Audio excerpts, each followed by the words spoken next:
welcome to Unit 4 of this module.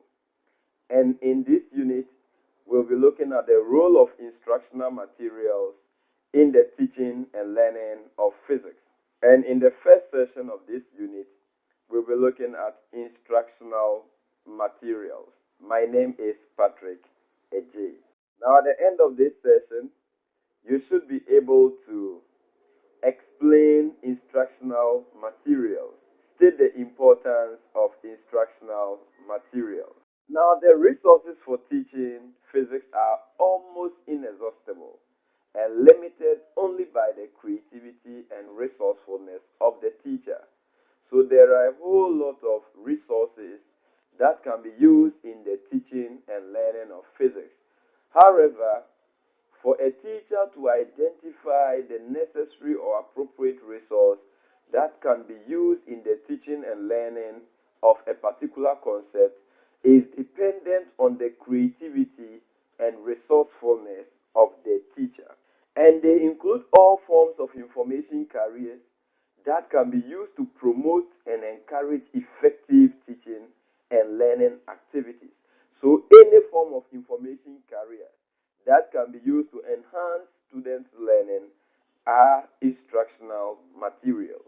Now, instructional materials are those materials that are used to aid in the transfer of information from one to another. And it can also be defined as the content that conveys the essential skills and knowledge of a subject in the school curriculum through a medium or a combination of media for conveying information to a student. So that material that has the potential to convey a knowledge, to convey a skill that is in the curriculum to learners is an instructional material. And in other words, they are educational resources that is used to improve students' knowledge, their abilities, their skills, and to monitor their assimilation of information to contribute to their overall development and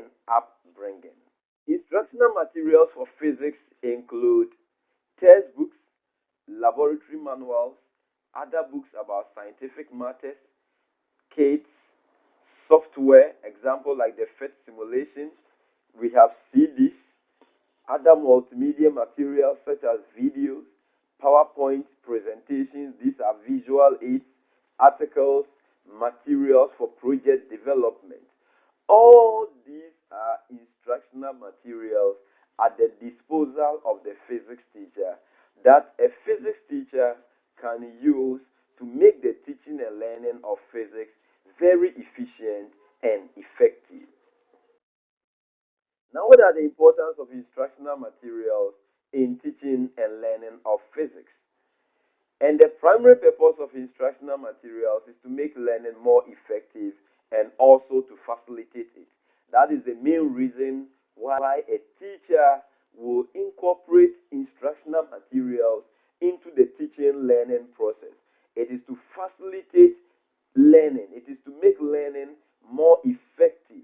It is to enhance students' learning. It is to maximize learners' understanding of the various concepts that will be presented to them. And it also helps to clarify important physics concepts. Instructional materials also help the teacher to meet individual differences of the learners in the class by using aids that appeal to different senses. Now, mind you that now in Ghana we are practicing inclusive education. And so you may be in a class where in this class you may have a visually impaired student in your class.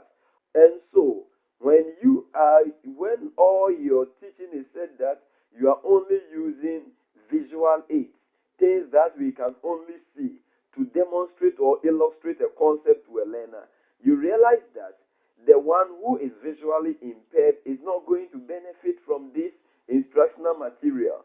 But when you are able to use, let's say, an audiovisual, in this case, the learner who is visually impaired will also benefit from this instructional material. Again, Instructional materials are used to supplement verbal explanation of concepts or any description so that the lesson could be real to the students. So, the concepts that maybe you are talking about, when students find it difficult to grasp or understand what you are presenting to them, you can use an instructional material to depict everything that you are saying, and that even makes whatever thing that you were presenting to the students real to them, which will also improve their understanding. And learners participating in improvisation of instructional materials makes them exposed to creativity, innovation, and curiosity, all of which are fundamental to teaching and learning of science. So the teacher, you go to a class with an improvised material, using a material in the learner's environment to improvise a very useful instructional material. You realize when your learners are being exposed to this, they also become creative. They also become innovative. They become curious.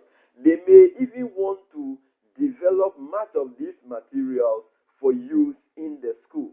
And instructional materials also arouse and sustain students' interest in physics.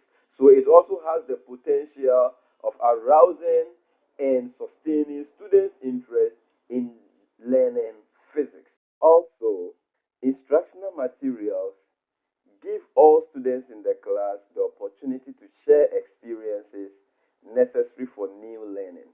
So you present a chart to students in the class, and you can ask students to bring their views on what they see, to share their experiences. All these are means through which instructional materials enhances students' learning.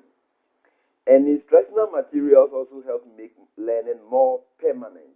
So the things that the learners see, those that they touch, the things that they interact with, all these are materials that will enhance their learning. And at the end of the day, because they are concrete materials that they interacted with, they are able to reproduce them when they are being asked.